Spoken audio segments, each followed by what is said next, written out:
Western Conference Podcast, year 2. And I missed y'all because we are back. And go figure, I would have some Raider guys on my show to start the year. But give it up, we got Mr. Fitz, we got Samoan Raider. Introduce yourself to people to the Western Conference Podcast. I go first? Okay. I didn't know who. See, false start, just like a typical Raider. Don't worry, we're going to make it happen. Though. Hey, no, but Samoan Raider, man, you can follow me on all social media platforms on Instagram, Twitter, YouTube, the whole 9 yards, man. Mr. Fitz, 714 on everything. Tap in. Appreciate y'all. Come on, man. If you guys haven't seen these guys, you're under a rock somewhere because these are the content creators. I'm telling you, everybody that I've been talking to, they said, how do you get along so well with Mr. Fitz and Samoan? I said, first of all, those are the USO'S.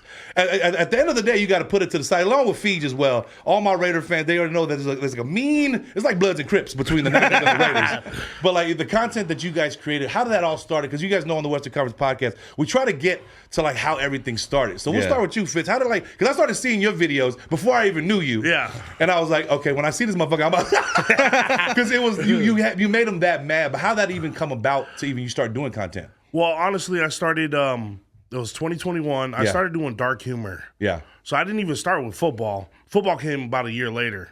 Did you know that dark humor was going to be like the tagline for you to kind of get out there and get your content there? No, I just was posting stuff that I thought just was a dark funny. motherfucker. Yeah. And next thing you know, I started getting millions of views on it. And then football came, like I said, a year later. It was my in-laws talking shit. Yeah. Niner and Cowboy fans. Well, let's solidify that. If you guys don't know, Fitz's wife is a Niner fan. And you guys know Fitz is a diehard Raider fan. So the house has to be divided. Oh, yeah. Game days are crazy at the house. But yeah, no. So a year later, I got mad actually at my in-laws. So I was like, you know what? I'm gonna do a skit on how Raider fans fight, Niners fans fight, Cowboys fans. Next thing you know, that within a couple hours had 500,000 views. Wow. So I was like, you know what? My brother-in-law was telling me too. He was like, you should do more of that. Yeah. You're already viral. Next thing you know, I dropped the how Raider fans take shots. Yeah. And everything was hitting. Yeah. It was just content that you came up with yourself? Yeah. So, we crack jokes in the backyard with our family and all that. And I started doing the shit I would say. Yeah. Started doing these little skits, and next thing you know, the platform just started going crazy. Yeah. It's crazy because when we are in the backyard with our family, the shit we say, we figure, this could be like, if it was a TV show, right? Yeah. So that's why now with the power of social media, like just to kind of take advantage of that, and that's something that you did, and that was what, 2021 you said? 2021. And that's crazy how it's evolved since then. Yeah. Like, that's just talking shit. Like, Samoan Red, how did you come about just being in this whole realm? Well, man, I'm mainly on YouTube. That's where I started this whole thing back in 2014. I just started YouTube because I seen a lot of other content creators doing it, and I was like, man, I could do that same thing and just give my opinions. That's it. That's always how it starts, right? I could do that. Just shoot my opinions, and then it started picking up here and there. I was off and on a lot, and then until 2019, I took it seriously and started uploading way more, like consistently, and that's the main thing on social media. But speak about that, like in 2014, when you kind of just have it as like a hobby type thing. When do you start getting serious? When you start seeing the numbers, Fitz? When you start seeing the 500,000s? Like, for those content creators watching now, like, and they're in that middle part where I only get like a couple thousand, like, what would be some advice you'd give to them? Oh, the main thing always is consistency. Ooh, it's key. It's consistency, man. Like, because the more people see you, the more they grow attached to you, and then they start, subscribing, following, whatever it is.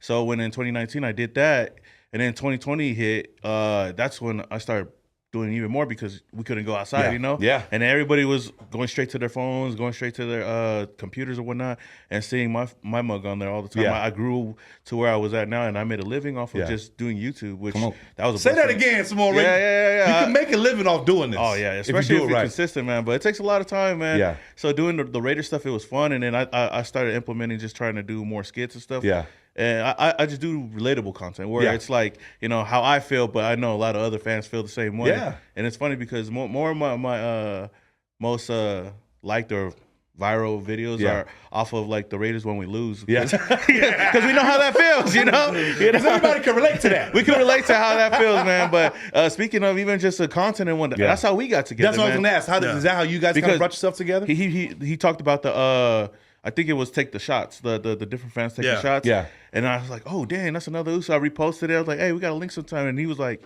hey, whenever you come out to Vegas, let me know. I was like, Vegas? You live in Vegas? Yeah. And then I had a lot of events, like a lot of Raider events out here in Vegas. And I told him, tap in, let's meet up. We did our first skit. I think it was the Cowboy one, huh? I did the Raider fans. Raider fans. Oh, yeah, the Raider fans and Cowboy fans clapping. And then we did the Squid Game one. Yep. And then that's when we kind of started growing a following. And then Yeah, that's how we initially met. Were you out here in Vegas already when you hooked up with Fitz? No, I was in Long Beach. Okay. I was in SoCal, and I was planning to move out here. My whole goal was to move to Vegas, not only because the Raiders, but I wanted to move out from Cali as well. But the Raiders made it a little bit more intriguing. Yeah. So, yeah, once my wife finally said yes, then I was like, oh, we're going to go.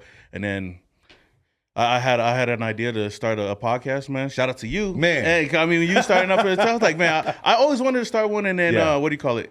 I was like, man, it would be cool to have a co-host. And I was like, shoot, we got another USO right here. We're both Raider fans.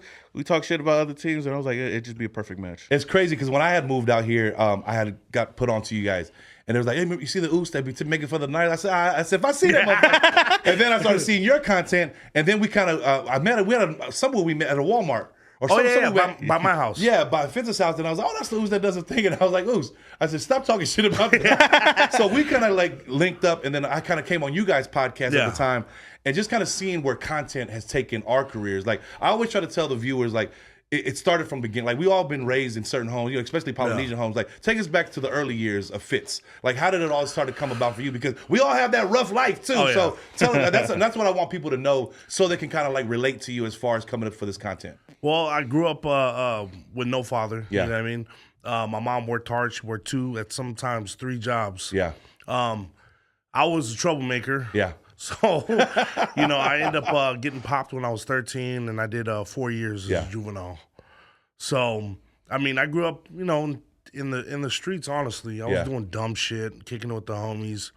And then I'd say around 20, no, not even 20. I was 19. I caught my first big case. Man. So, Raider fan. Yeah.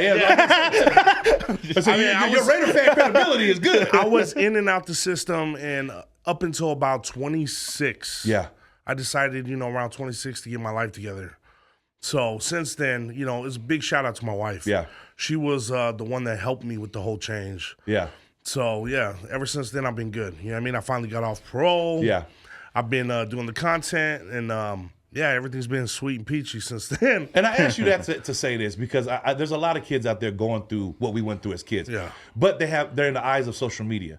And, fortunately, we didn't have that when we were being raised. So, like, with the kids growing up now, and, like, you can change. And I'm not telling you to do the whole fake, stay in school speech. But, like, what advice you have for those kids that are kind of, like, in that in-between saying, you could be a content creator or whatever you're doing in life because you've been through that?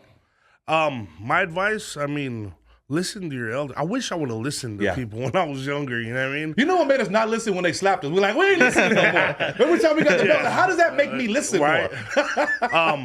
I wish I would have listened to people when I was younger because if I would have listened to everybody, I would have had a less headache growing up. Yeah.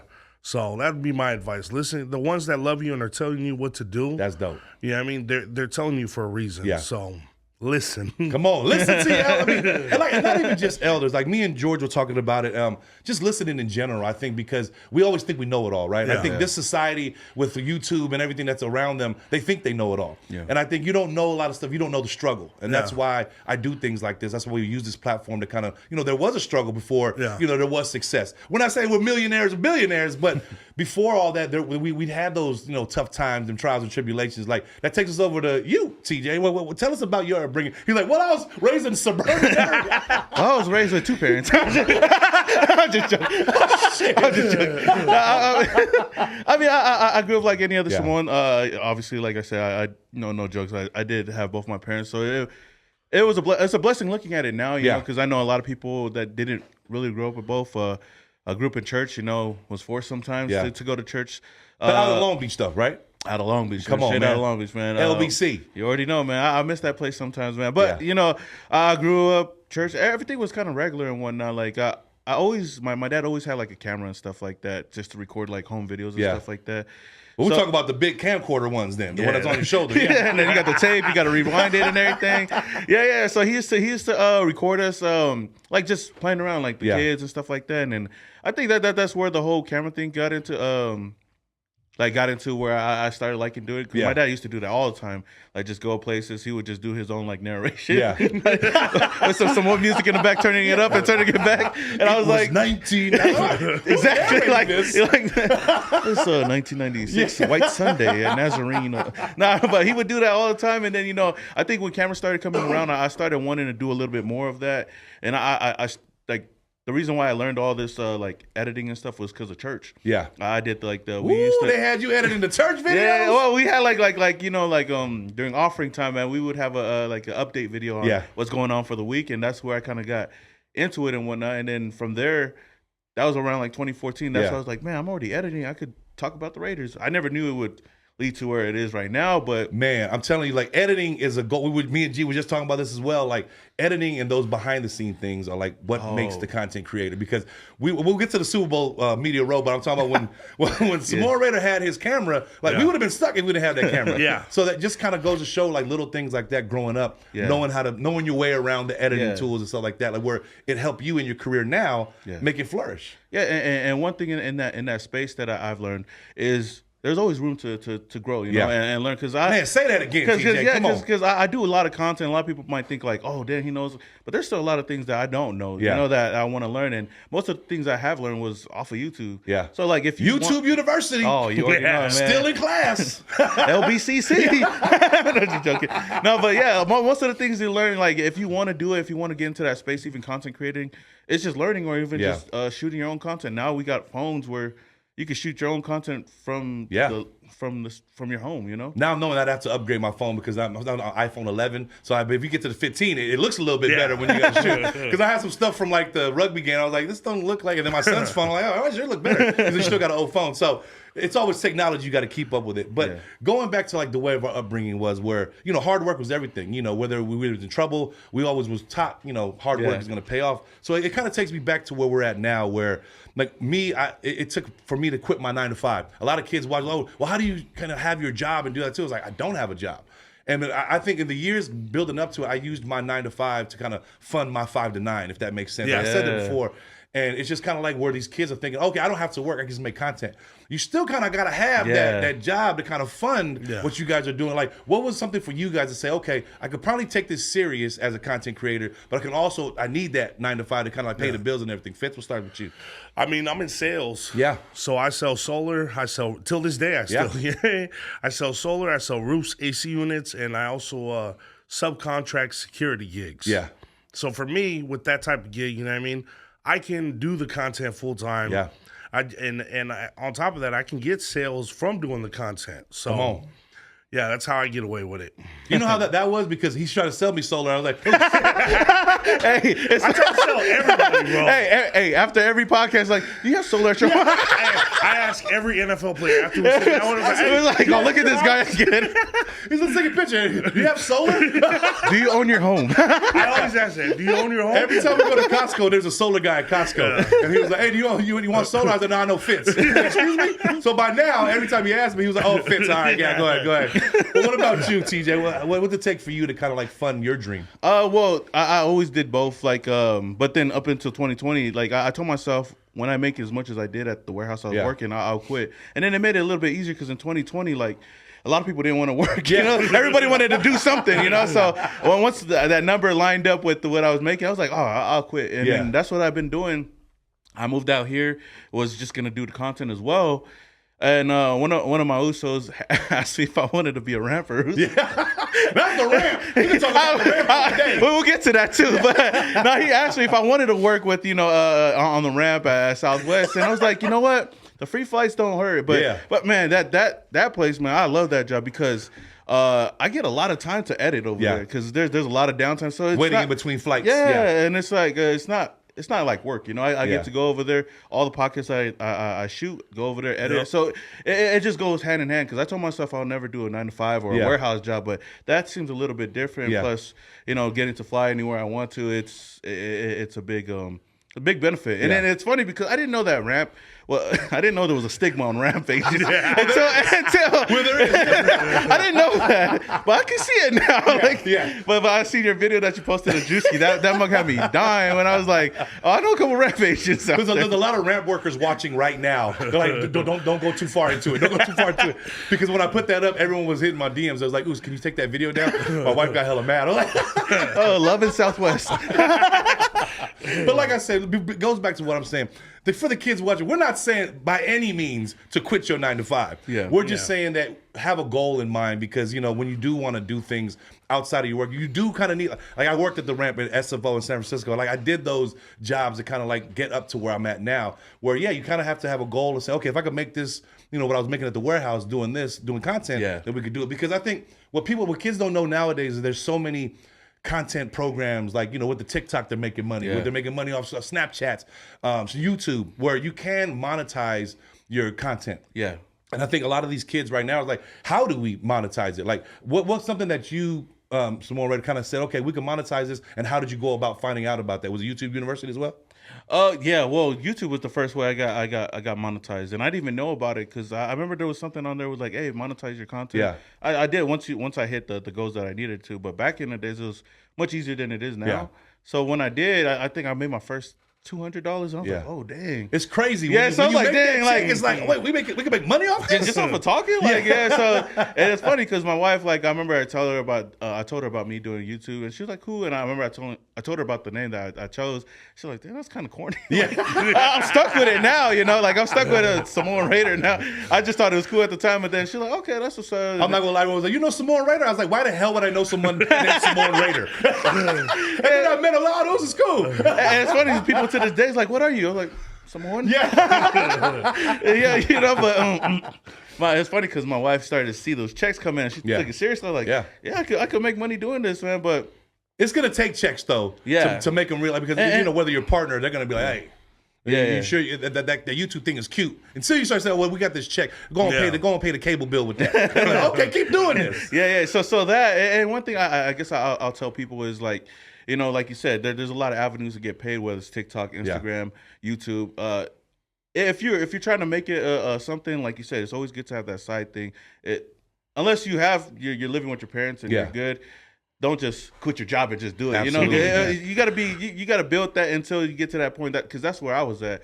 Like I never wanted to quit my job until I knew it could take care of me, kind of thing. But the main thing has been YouTube. It's always been YouTube, and now I'm just trying to dabble with the Instagram thing because I know they pay out too. So Instagram, actually, I found out don't. Well, not as much as they don't monitor. Well, we learned about this, and me and G was talking about this as well, where, you know, we use Instagram and Facebook now as a promotional tool to promote the monetized platforms like, you know, TikTok and stuff like that. Where it's a big old thing that we're in the middle of right now as content creators. As you know, you don't really realize you are a content creator, but you're like, I'm not that, and then you look at what you're doing, you're like, okay, yeah, maybe I am. But that kind of takes me back to where the reason why we talk about this is because I know there's kids watching this right now. Like, okay, how do they get so successful? One, we're not as successful as a lot of people think. Because people think I'm a millionaire. I'm like, especially my kids. My kids think I'm a millionaire. I'm like, nah, no, you're on all this stuff. You're on a billboard. Like, yeah, that doesn't mean I'm a millionaire. Where there still is trial and tribulation as we're still going along. But I think it's always revenues, right? It's always income revenues where you can't just have one.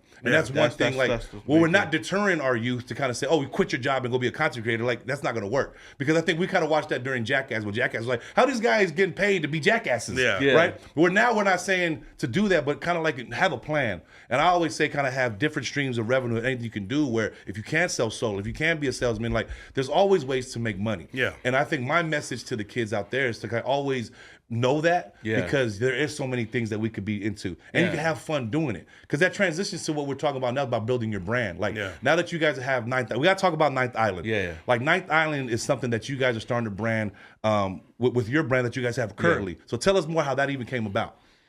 Well, I mean, when I came out here, what do you call it? I always wanted to use the name USO'S Nation. And it's funny because I know the USO'S Nation music. So I remember I reached out to him. I asked him. I said, "Could I use shout it?" out USO'S Nation music? That's the big Us. And he was like, "Yeah, go ahead. It's not like copyright or anything. He just uses the name." I'm like, "All right." So that's what we initially came out here with, and then it turned into something bigger than, you know, what I expected, kind of thing. And you know, nothing against anybody. You know, going into this season, well, for me in my history, I've worked with different like Raider groups and whatnot. You know, I'm thankful for it. You know, it took me to places where I never thought I we could. definitely get into that. And then well. Going into this season, I told the USO'S, I said, hey, you know, I just want to just focus on us. You know, I felt like all the other things were kind of taking us away from what we do as a brand. It's just content. You know, we just do content. I'm not a party planner like that, like, you know, but just doing content and whatnot. And we always wanted to rebrand the name, and what better way was the Ninth Island. I mean, we're in the Ninth Island in Vegas, and then that's how I came about it. And then it's funny because I didn't want to use the name Ninth Island because I was like, it's probably going to be trademark and whatnot. So I switched the A to a V. Yeah. Because a lot of people use V a lot. So I didn't even think about it. Come on, that's smart. That's smart. No, but then when I looked at it again, because I was trying to implement 9 in the name, I was like, I don't know how I could put it in there. Yeah. And then I looked at it, I was like, oh shoot, that's LV right there. So I was like, so it worked perfectly for what we had going on. So that's kind of how we came up with the name. I mean, and then we just want to start covering everything because there's a lot. Like when I moved out here, there's a lot of things going on in Vegas. And Vegas is only growing too. So come on, entertainment capital of the world, baby. Exactly. And then we're just trying to get plugged into everything that's going on over here, whether it's rugby, whether it's the Super Bowl, whether it's the Aces or whatever. I felt like it was just perfect for us. And I think as a brand, you never think, like when you start USO'S Nation, you never think, because when you initially come up with something, it's like, oh yeah, you can use it for now, because you're in the thoughts that it's not going to blow up to the capacity. And that's one thing too, is like when it gets to that stage, like when you have to change, like everybody's got that name, like hey, so it was kind of like we got to figure out something that's just us kind of thing. So that's where it started. Come on, because a lot of kids now, when they do start a brand, they want to mimic something that they already know. Yeah. What they don't know is when you do mimic something like that, and you do get the notoriety, you do have to deal with the hey, okay, they're making some noise over there. Hey, remember that's my name too. Yeah. You know what I mean? Nothing against like anybody like I'm talking about, but I'm saying as far as branding goes, because I'm a big branding guy as well. Like everything has to be branded. Where I want to teach this generation that watches our podcast and watches what we're doing. We're not saying do everything that we're doing to a T, but we could kind of give you some nuggets of information to kind of say, hey, look, if you're going to start a brand, do your research, do your homework, because okay, who has this copywritten, who has this trademark? Because once you do, I always say think big. Think you're gonna be that big where somebody's gonna have a problem. When you start getting them cease and desist, letters, that's when you're doing something. So, how did you agree with this name change as well, Fitz? Yeah, I mean, we had a talk, we had our little meeting, and he told me the idea and showed me the logo. I was like, yeah, that's badass. Yeah, I was like, I like that. I was like, just add a 28 on the bottom somewhere. Which he did. He put it in there for me. You know what I mean? So yeah, no, I loved it. I was excited, and then we started Super Bowl week. Yeah, we started our whole, reaching out to the players and everything, and kind of that's when the rebrand took effect because we started getting all the shout outs and all that stuff, which is dope. Yeah, so I even seen that's kind of dope. Even it was like Max Crosby and everything. That's kind of dope. I was like, leading up until after the Super Bowl, and then we announced everything. Yeah, so it was dope. It's all about preparation. But now that we have the name Ninth Island, now that we have Mr. Fitz and Samoan Raider, you guys have to tell us how going from fans of a team. And we're both diehard for our team. How did this connection start happening for you guys to start getting the accessibility that you're getting now? Man, that's crazy. That's the crazy thing. We even talk about it all the time. After we come from an event, it's like, man, I can't believe. But it's always knowing people. It's word of mouth. Knowing it's not people. What you know, it's who you know. Yeah. That's exactly right, man. And all the places like what we seen each other at Radio Row. Yeah. And we wasn't even planning to go to Radio Row. We already had plans all week, like Super Bowl, and that was something I looked at was like a blessing. I was like, man, every single day I almost have something to do. Yeah. And there's some gigs that we had to say, oh, we can't make it to, shout out to Wits and Whiskey, shout out to like all these other brands that we knew that we grew with, whether it was my YouTube channel or whether he had connections with them. Yeah. We went to the AAPI thing, shout out to the Raiders. The Raiders actually reached out. My guy Marcus reached out. And I was like, yeah, of course we'll be there. And it's funny that event was funny because okay, so I got they reached out to me. The Raiders reached out to me and said, hey, would you be interested in coming to this AAPI? Yeah. See, but before you go to, how did the Raiders know to reach out to you though? It's from social media. Got it. Okay. All of social media. Don't leave that part out. That's the main thing is social media and like growing like.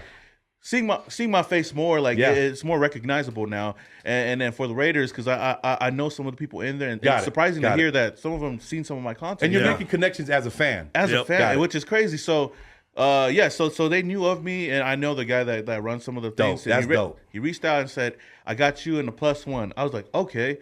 My wife wanted to go, so I was like, "Dang, okay, I got it." Well, I get a +2. I tried to. They said, "Oh, they're kind of strict on there." I was like, "All right, I'm not gonna push it," And then Fitz was like, "Handle that," yada yada yada. And then one of our good friends from the security business told him, "Hey, what are you and Samoan doing on Tuesday?" He's like, "Oh, I don't know. I know he has something going on. He wanted to invite us." Yeah. And then he asked me. I said, "No, I got my gig going on." And he was like, "All right, I'll go handle that." I said, "Okay, you handle that. I'll handle this event." And then he was like, "What time is your event?" 6 o'clock. He's like, is it at the Grand Prix? I said, no. I said, mine says the F1 paddock. So I said, I don't know. And it's like, and then we found out it was the same event. You know? But like everything going on, and then that event led to us going to Radio Row because we ran into some good buddies of ours. Yeah, shout out Joe and the franchise LV shout out fam, to the franchise. They told us, you guys want to go? Like, why not? Yeah, because I keep telling people these opportunities that they're not just following in our laps. We're doing certain things to kind of make. Well, your network is your net worth. Yeah. And I think what we're doing as a brand as well is that we're networking. Yeah. And I think being in those places like the paddock during the Super Bowl, it was a Lunar New Year thing, and it was for the AAPI thing. Yep. But those connections there, like kind of talking to people because it's Super Bowl week. Yeah. And we always, when the outside looking in, I was watching on NFL Network where there was Radio Row, there was Media Row. Like, man, how do people get on that? And that kind of whole connection was like, you would never think, right, that you would be at Media Row. Yeah. So what was dope, shout out Joe again and Franchise LV, they was like, oh, meet us at Media Row. And this is a trip. You guys seen some of our content too. Me, Mr. Fitz, Samoan Raider, we're on Media Row, right? We're sitting there. The only 3 poly dudes there. I mean, we have Puka walking around. That doesn't count. But we're talking as a media outlet. Yeah. And you kind of seen where the players and the stars that were there, they kind of like drifted towards us because, they could relate with us. Yeah. So a lot of people that was going on, we might not have had like the actual, appointed, guests to talk to. You had Pat McAfee there. You had Cam Newton. Watch out, we was going to ride up on it. But that's besides the point. But like you're thinking it's Radio Row, it's media day over there, and 3 Samoan dudes are just walking around with a camera. I didn't even notice that till you brought that up when we were over there. I was like, dang, there really is no other Usos over here. Like we're just chilling. That's why I joke around a lot. Me and my other insider that I know, I was like, man, you guys are like outsiders turned insiders. Yeah, I was like, basically. See, and that's exactly what I wanted. Exactly. Yeah. Because we were. But when we walked around, we had a relationship. Like, I knew a lot of the players from like, family members playing with them. Like, Michael Parsons saying what's up to us. A lot of these players that Antonio Gates, and we're kind of saying what's up. So when they start saying what's up to us, the media that's already there started looking at us like, who the hell are these 3 dudes?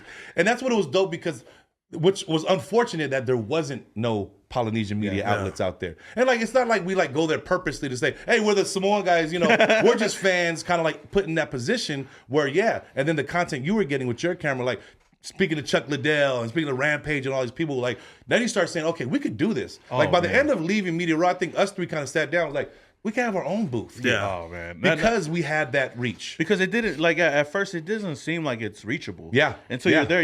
We got invited, but looking, I was like, man, we could be here. We could do this. Like, even at first, I was kind of nervous even going up to any of these guys, but not. And then we started walking up to people. You walked up to DJ Moore. It's funny because we were walking around. We were walking around like Radio Row, and it was like, who's that guy? I was like, we kept trying to like, hey, who's this guy? And see, because it's crazy because you notice when we first started walking around, we were real timid. All 3 of us, we were like, we're deer in the headlights at this point because we're there. But like the later we kind of got was like when we started to realize we belong there. That's when we started having fun. Yeah. That's when like you was going up to the fake Andy Reid and talking shit to him, like, and then people started seeing our, us doing our content, and they started to say, hey, who are you guys with? Yeah. So it takes those type of opportunities to kind of say, we sat down at the end of the day with TQ and Joe and everything, was like, dude, we could do this. You know what I mean? But it's that aha moment to kind of say, hey, and then I realized after that I do my homework, right? I'm like, how do we be? It doesn't take that much to be in there. It's just reaching out. The worst thing is like they'll say no, and then on top of that, like a highlight for us that week was going to the Wrestlemania kickoff. Yeah, tell us about like, that. That was crazy. So he had the connection, and I remember he called me one time. He said, "Hey, you trying to go to Wrestlemania?" I said, don't lie to me. Like, don't get my hopes up like that. And then he hit me up about that. I'll let him talk more about the kickoff event, but his Uso told him, hey, did you watch SmackDown? This was like, nah. Yeah. And it was like, watch it. Because he told us a day, he said, on this Thursday, make sure you guys are free. Yeah. And we didn't know what was going on. He said, I'm not going to tell you guys, but just make sure you're free on this Thursday. I was like, all right. And he said, did you guys watch SmackDown? I was like, nah. And then he was like, watch it and come back to me. And then he called me. He said, what happened to that? I said, I don't know. I'm catching. I always watch the highlights. Yeah. I'm catching up on stuff. He's like, okay. And I gave him the link to watch it. And then I guess he already found out that, The Rock came back. He called me and said, hey, The Rock came. We're like, oh, so I'm still watching the thing. I said, you ruined. But that whole thing, it led to that. But one thing that I would take out of it that I didn't even notice until we got there, like you said before, man, there's not a lot of Usos in that space, in that realm, in that realm, space, yeah. And we were like the two biggest Usos in the front, like looking like fans. They told us to be professional when we got there. The moment The Rock came out there, like that went out the window. It was like Rock, and I'll go. And it was turned into a fan instantly. And it was a dope experience because I know them. They probably looked at us like, oh, then we got, because we kept saying Oos. That's what's crazy. And then they looked at us, and The Rock looked at us, said, I didn't even catch that. He caught it. Yeah. He caught it. He said Malo, and then the Roman kind of just nodded at us. I was like, oh, shoot. It's crazy because for me, it's like when because we saw that whole area we're in, that's all media. Yeah. So when we're looking around, you got all these guys with their cameras, credentials, and all, all white people. Yeah. Well, there's some different ones. A couple different ones, but then you got us two big ass Usos dressed differently than everybody else. So for me, it's like they acknowledged us and they were like, damn, you got some Samoans in media. It was crazy because you guys were in a position where you guys, they probably would thought there's no Samoan media or there's no Polynesian media. Yeah. And to see you guys there in the media, they're like, oh, that's what kind of like drew them to you guys and kind of like, oh, Malo and stuff like that too. And with the connection thing too, like shout out to my Uso Marcus, man, with the Raiders. Yeah. That's how we ended up in front. Because they told you. We were going to sit in the back. Yeah, because I was just happy to be there. And they said media, sit anywhere. Yeah. It don't matter where you sit. As long as it says media, you can sit there. And I'm like, all right. So we were just walking around. And I noticed the Uso. We're like, oh shoot, let me go say hi. I went to go say what's up. He said hi. He was like, damn, connections. He was like, damn, how you guys get here? Like, oh man, we're part of it. Yeah. And it's like, okay. And then I see seats right next to us. Like, anybody sitting? Like, no, you can sit there. Like, oh, bet. Say less. Both our big asses got in the front. See, and that's what's dope about it too. Like, what people don't know, like us being like at Media Row and you guys being the Wrestlemania, there's other connections where you see the Usos that work security. Yeah. And once you get those connections, they kind of make your connection a little bit more credible and a little bit more accessible because they're like, oh no, come in the front. Yeah. Hey, Uso, come over here in the front. Because I noticed that a lot of gigs when I go and I feel like, damn, I'm not supposed to be here. And then I'll see the Uso over there where he's like, oh, come over here. And because we have that connection, and that's why our Polynesian people are the best. Because we always look out for each other, right? Yep. Whether we're working security, whether we're a football player, whether you're the Rock or Roman Reigns. Yeah. They're going to sit there and acknowledge, oh, look at the two Usos, because they're like, what the hell is these two Usos doing here? Where we got to use those resources. Because I think that's where we kind of see like, okay, the Usos are bodyguarding this star. And kind of see what's up with the podcast. You know what I mean? Yeah. Where we don't get familiarized with these conversations because we think that it's unattainable. Right, and I think the thing that us three are bringing to the table as far as this podcast is trying to showing these kids, and I'm not just saying as gearing towards the Polynesian kids, but it's kind of say everything that you think is unattainable is attainable. Oh, sure. Because you don't know who you don't know who's going to show up there, and you don't know who's going to give you that access at that point in time. Because us being at Media Row, we have Flavor Flav. Oh yeah. First of all, we're tripping that it's Flavor Flav, right? Yeah. So we don't like, and we always feel like, because we're respectful. I mean, one thing you don't know about Polynesians, we're respectful. But when it's time to get disrespectful, we can get disrespectful. But we're respectful to a fault where I'm like, damn, if we could just go say what's up to him. At that point, we was already in our groove. Yeah. We went to go say what's up to him. Hey, let's take a quick picture. He turned around, stopped what he was doing, and was like, man, I need to kick it with y'all. This is Flavor Flav. I'm thinking my childhood. I'm like, yeah, boy. Like, and he's like, man, I need y'all to watch me and stuff like that. I was like, first of all, we're not security, but but for him to stop, his handler was like, nah, we got to go. He was like, nah, I want to stop and talk to these dudes. Well, we started noticing that for everybody. Yeah. When people were walking by, DJ Moore kind of stopped and talked to us, and all these people were talking. And where you had Puka Nakua, where he was getting dragged every which way, where we were just saying, like, damn, it would be cool to do that. Where now that we started to know there is media, there's the setting an appointment. We've seen Kendrick Bourne, and we've seen his handler. She was like, oh, well, text me and we'll get him over there. So now that we're learning on the fly, basically, that it's attainable to kind of like have access to these athletes, have access to these stars. Now we're kind of taking that and putting it to what we do, where that's why, and how Cisco get this guest on his show, because of those type of instances. Is that something that you guys find with that too? I got to give you a shout out too on that, because one of your first podcasts that I seen, and I remember, or not, I don't know if it was a podcast or it was one of my Usos, Tough Block. Yeah. I think the first time I seen you, and that's what kind of made me feel more comfortable reaching out. Yeah. Was your thing was like, you just reach out to everybody. The worst they could say is no. Absolutely. I mean, now it's like just leaving me on scene, but but like I was like, man, I mean, we're out here. Like the worst they could say is no. Hey, we got a studio space if they're available. And most of the guests we've been getting on is we just reach out to. People say, what do you do to reach out? How much you paying? I was like, bro, and it's crazy because it does go back to that. The worst they could say is no. Yeah. I think closed mouth don't get fed. Exactly. And I think when you do ask and reach out to these artists, they kind of want to know about you. So as soon as when you're left on scene, they're looking at your pages. Yeah. They're kind of seeing what you're doing. Like if you have a bunch of dumb shit or anything, they're probably, I ain't gonna. But you have like an actual podcast and you're in media row. The credibility that you're building for yourself, you're building on your own, and you don't even really realize you're doing it. So when people see my page, okay, he has a podcast or like that. So when I'm reaching out to them, they're like, okay, where? So the second part of it, a lot of podcasters out there, is when you do have a good star, you don't want to take them to the garage. You know, you don't want to say, because they're going to be like, hey, where do you record at? And that is so huge where you can say, oh, I'm at a Sticky Paw studio. Because the studio for production value is going to get those guests telling other guests, hey, you should go hop on the Uso show because he has it really down. Like, Jess Sapolu came in here and he was tripping. Like, every guest that I've had in here, they looked around like, oh, this is like real deal. Yeah. Because when you do kind of bring them to the garage and your kid's running around and your daughter just shitting herself, you're like, hold on, we're going to get this real quick. Somebody get the girl. You know? Like, why did I come? Why did I answer? Then you have the guests there like, what the hell am I doing here? Yeah. So that's why I think it's all trial and tribulation. We learn from like, okay, we got to have a dope studio. We got to have a product that we're showing guests and people that are watching it that is actually a real deal type thing. So that's why it was dope. Like when I came to you guys, we kind of seen, I was like, okay, this is a studio. Yeah. Like I've been invited to people's, podcasts and the same thing I just said happened. Like we're in the middle of a podcast, the kid comes running around naked. Hey, get over here! I'm like, what's going on? You know what I mean? So, and nothing to take away from them because you got to start somewhere. Yeah, but exactly. I say when your brand is everything. I'm not saying fake it till you make it, but I'm saying you got to think bigger than what people are these days. Because you got to take risks. You got to take risks because you pay that money for that studio. If you got to pay yourself, invest in your editors, invest in everything that's gonna make your brand that much better. Yeah. Because you can only go so far with free. Not saying free isn't bad. Free is good, but when you want to build a brand, free is the preferable for especially this. But you got to invest in yourself. And tell us about Ninth Island, how you guys are investing in yourselves. Well, I mean, first and foremost is just us taking we're betting on ourselves, man. Yeah. Come on, say that again. Yeah, it's not just because like we didn't go through anything. We went through a lot. I went through a lot, and then I one thing that I told him that I started to notice and I try to instill in him is like, know your worth. Like we're bigger. Man, we're bigger than what we think we are. I just learned that. Yeah, and I was telling your worth, fellas. I said we had to sit down, break down, and say, bro, think about all the stuff that we were blessed to be a part of. You know, all the connections it's off of our connections. Come on. We can do this on our own. We could build this. We could be on the radio. I told her, I said, next year we'll be there. We'll be in New Orleans. We all going to be in New Orleans. That's what I told her. I said, we're going to be in New Orleans. We're going to be doing this. We're going to be in the Raiders locker room doing all that. Yeah.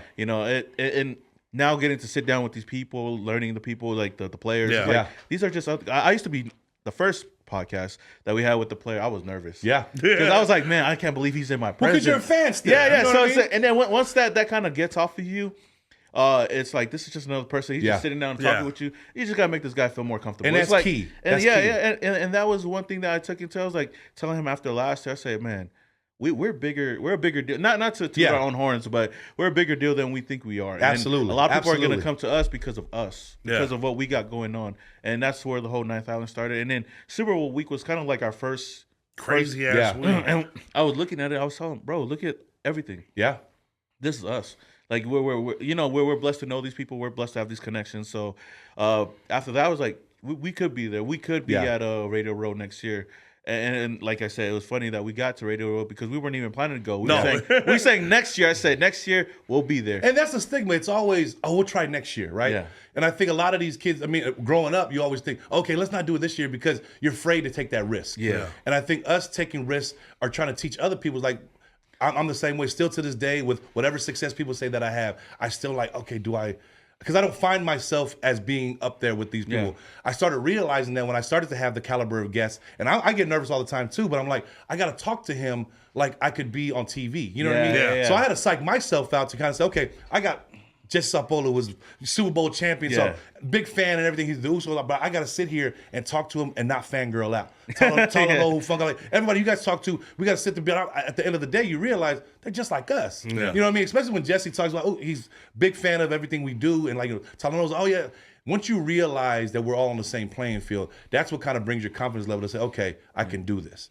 And I think that's what's big with us, because going forward, we see where the places we don't think we're supposed to be there. Yeah. And I think a lot of these kids think, oh, that's just for the Palangas, that's just for the white people that's going to be there too. But I think I want to just pave the road for kids that are kind of saying, no, we've seen Fitz and Samoan Raider at Media Row. We've seen Cisco and them at the rugby thing. I'm over there on the field. I'm like, how am I on the field? You know what I mean? I'm over there looking over there. So the accessibility is everything. But Fitz, especially somebody with like you who've been through the system and all that, how do you find yourself being, talking to these kids you see still being in trouble and kind of say, oh, I seen you on Instagram. Ooh, what's up with all that? How do you deal with that fame? Sometimes I feel guilty. Yeah. I didn't do it. Say that. There's kids watching me and I'm over here acting a fool. But, I mean, it's a trip. I remember my first interaction with these two kids. I told you the story. I was actually going to the office where I work at. So for Solar, I'm walking in there. I see these two little kids, and they're like, "Hey, writers, writers, bitch." I turn around, I look. I'm like, "Oh shit, it's little kids." The dad turns around and says, "Hey, watch your mouth." And then the kids look at their dad and they're like, "But dad, it's that Raiders guy." So for me, it's like, it's a trip. You know what I mean? That kids, everybody watches my stuff, but then at times I'm like, man, I go a little too far sometimes, and I gotta kind of watch it because kids watching. That's what do you find yourself kind of not censoring yourself or kind of toning it down because you are in front of a lot of eyes? No, I don't. Yeah. I don't, just because that's how I blew up, and even when even with some of like the stuff that people say I shouldn't be doing, like because I've had some controversial viral videos. I've started some of the biggest trends on TikTok. Yeah.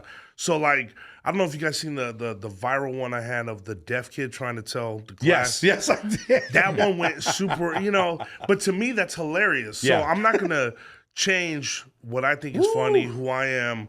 Yeah, I mean, I understand that there's kids watching. Maybe you should, my thing is maybe you should censor what the kids are watching. So I'm not gonna change nothing. Yeah. That's who I am. I like to clown around. I see the humor in everything. Yeah. And, you're stuck with it. So if you're following me, you're stuck with it. This disclaimer on the bottom. Samoan Raider, what about yourself? Do you find yourself kind of like holding back certain things because you do have eyes on you now? Not really. Yeah. Oh, well, okay. That, I don't know if I want to talk about it. But, that's what the podcast is for. Okay, I guess so. Okay. So, as this was, fuck it, I'm going to talk about it. Yeah. From SoCal, like I'm from SoCal, USO'S, Middle we could go around saying the word, just throw it out there. We talk like that all the time, and any Samoan knows that. Yeah.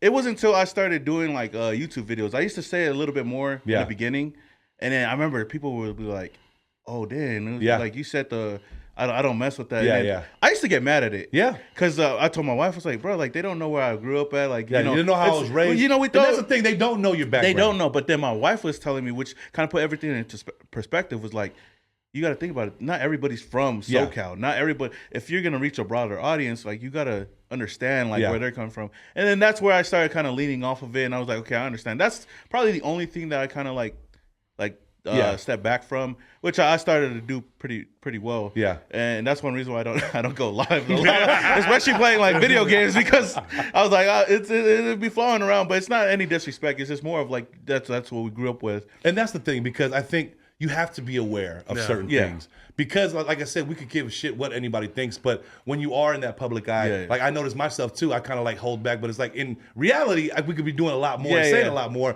but because you are a brand but the authenticity is there as well. Yeah. Nobody can say we're being fake on anything that we're doing, or just because that's the way we carry ourselves. But I do catch myself to kind of say, okay, if a $1 billion company was watching, they probably wouldn't want me to say certain things. Yeah. So I kind of not told it back totally, but I'll be aware of it. Yeah. And I think the awareness is key, because I think us three, we could be aware and not give a shit. Yeah. But I think because we are a brand, because we are thinking about the media roads, you also kind of have that mindset, okay, I got to kind of not adapt to it, but you got to adapt to, okay, how does mainstream media do it? Let me take whatever mainstream media is doing. They're in these places before a reason, and kind of like put my touch on it, but not put the touch on it where it's going to pull me back as well. Yeah. And I think what the accessibility that we have going forward, I think is something that these kids out there need to watch. These kids out, we all kind of represent some kind of kids that are growing up in these days. The social media world is crazy. Yeah. And when I say that, it's kind of brought us to where we're at now. But what's something that you guys have in the future that you guys are more aware as being a brand on the way you guys use social media? Man, I guess it's just putting ourselves out there a little bit more. Yeah. You know, like especially with the podcast. The podcast has been huge for us. Yeah. Like building that. That's something that I took a huge break off of YouTube, like my own YouTube channel, just to build the podcast, and I'm starting to see where it's going, and it's more enjoyable. You know, a lot of it feels nice when the fans out there say, you know, hey, it's dope. We get to see another side of these players. It's crazy to hear. Even hearing from the players, from the actual players. Meek Robinson, even was like, this is pretty dope. I was like, yeah, and that's something that we want to bring to light. You know, like that these players are more than just players, you know, because before I used to look at players like, oh man, cut that dude, he's trash. But not really listening to seeing where their side of the story. Like we got a guy, Brandon Parker, who I criticized when he got drafted. And even throughout the years, and he heard it. He even told us, like, admitted, like, you know, I do hear it, and I know I'm not really the perfect person out there, but I'm trying to work my way towards. So like listening to that, you know, I look at it differently now. That, you know, hey, you know, everything that we're doing, you've seen it in a different light. Different light. So I guess that's one way of looking at it. You know? But tell us more about the podcast, Fitz. Did you ever realize or think that you'd be a podcast host or a podcast? People always talk about, man, you've been doing this podcast. Like, I've never thought in a million years I'd be a podcast host. So you, Fitz, tell us how it is being in these podcast situations. I mean, I trip out. You know what I mean? He hit me up, like he said earlier. He hit me up like, hey, be the co-host. I was like, hell yeah. It was different. You know what I mean? But after the, 2 or 3 episodes, I realized it's just conversation. Find you, exactly what it is. So I found my groove and then just, you know, stuck with it. And it's led to the interviews we've done, which is it's crazy for me because, like, my background and everything, I would have never thought I'd be doing social media, being in the places I've been. But if they were to do a background check, they'd be like, oh, damn. So see Media Row. Make sure Media Row doesn't do a background check. So, like, shit out of luck. So, like, for me, it's like he was recording. You guys were recording the whole time at Radio Row.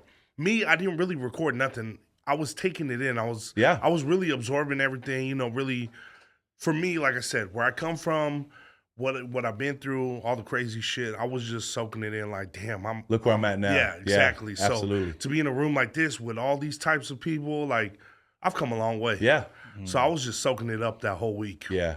What about you, TJ? Man, with the whole podcast thing, man. Now that, like I told you, like it's a little bit easier to reach out to people and even talk to people. I feel like the hardest part for me is just preparing for a podcast. It's just preparing. I'll be having call. Hey, Fitz, you got a question? Like, okay, I'll get all the questions. No, but I feel like it brings a funny dynamic when me and him are together, because I know I'm more of the straight guy. He's more of the guy that just says whatever. I was like, but yeah, I you know, I kind of forgot what the question was about the podcast.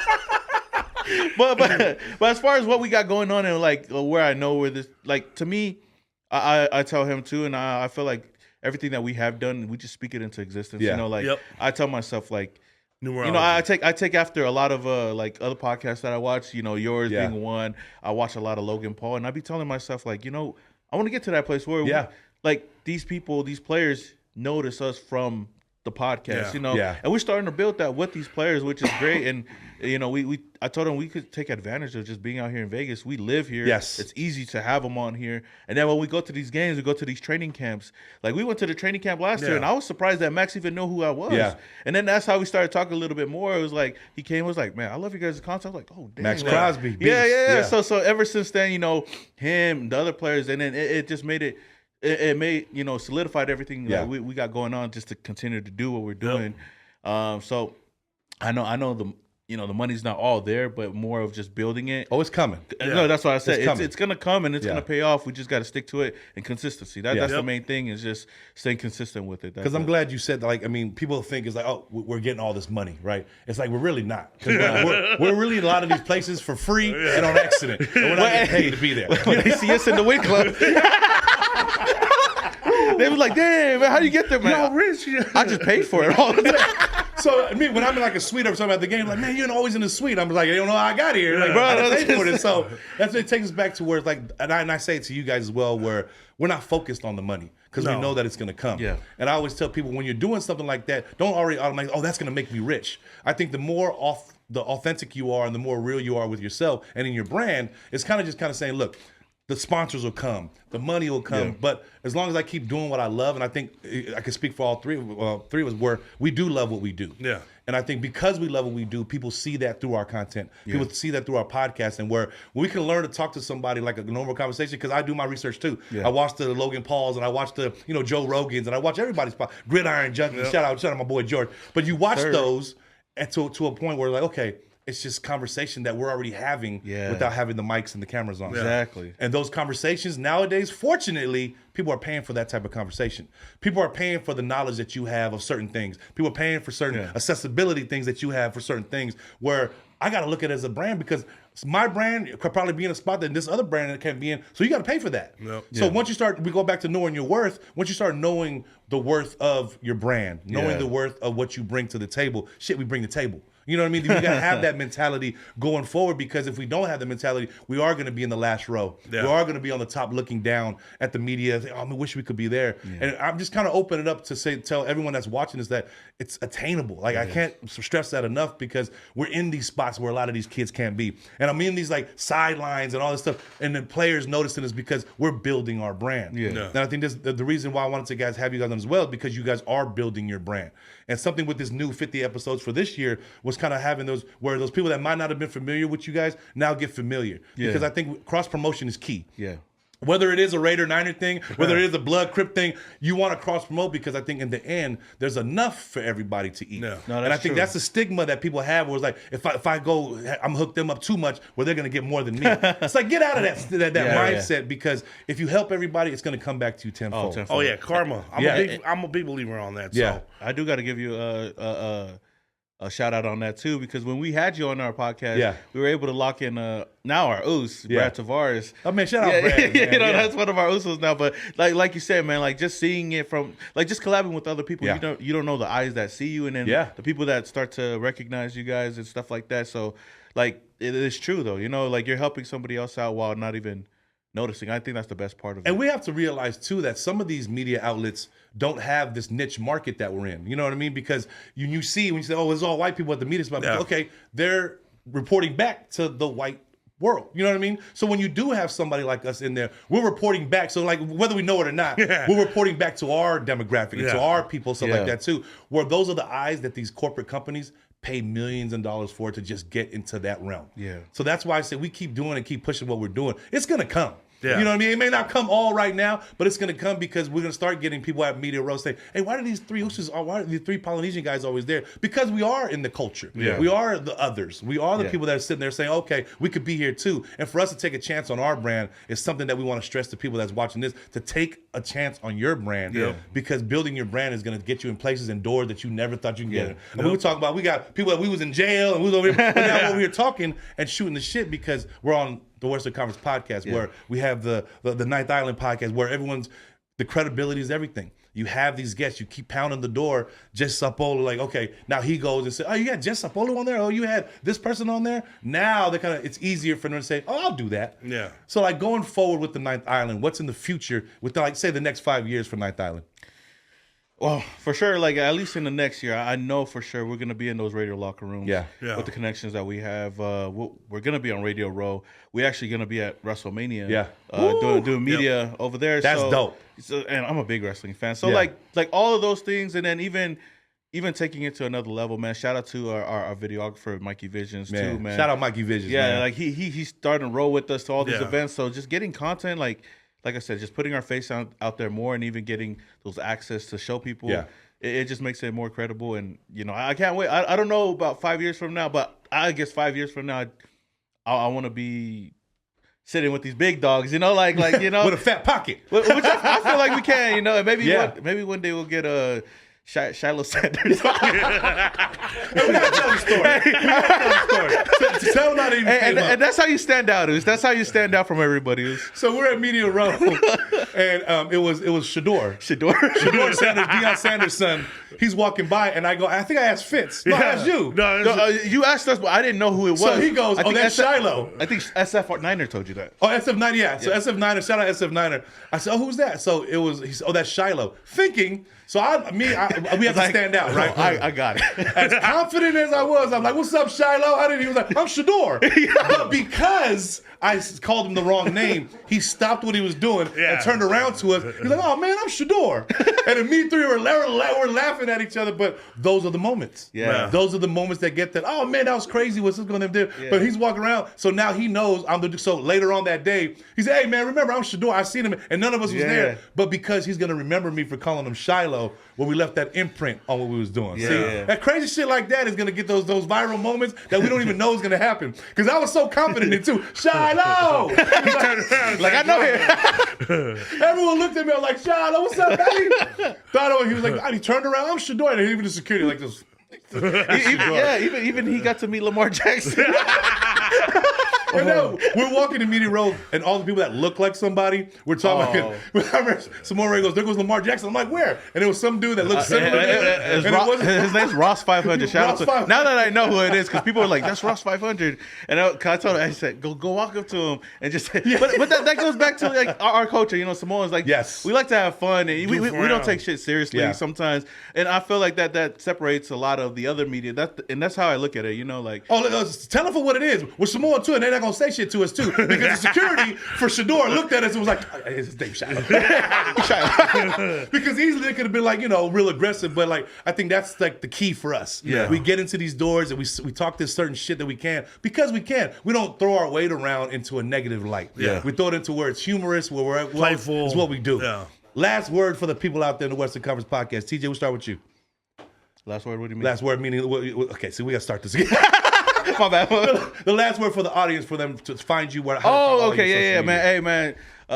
You guys can find me, like I said, at Samoan Raider on Instagram, Twitter. What else? OnlyFans. I'm just joking. I know Fitz got one of those. His fans. No, I'm joking. No, but find me on social media at Samoan Raider, in our podcast, Ninth Island with the V. So yeah.